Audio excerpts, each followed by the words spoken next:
đến tình đêm đêm ôm riêng ông lạnh lẽo đơn côi cõi lòng gấp ra đất đá dù tình em ra khơi như ghé quần mây đây còn mãi đắm đuối những giấc mơ của giờ giờ anh lời nói sao khóc còn hoang vắng vì còn em đưa về trong giấc mơ em đêm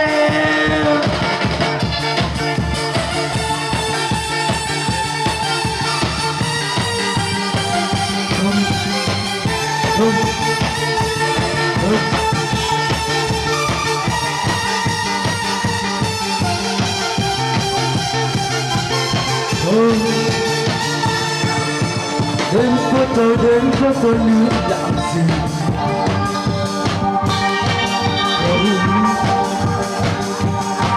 đến với tôi như làm gì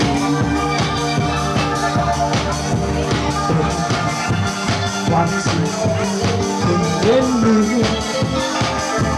tình yêu ơi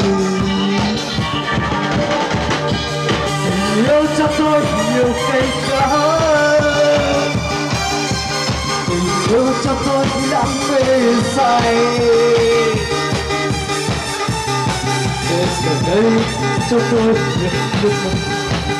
để giờ đây cho tôi lặng tiếng vàng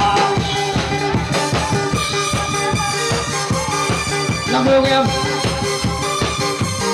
ai à ai 50 nhỉ đến đây không đâu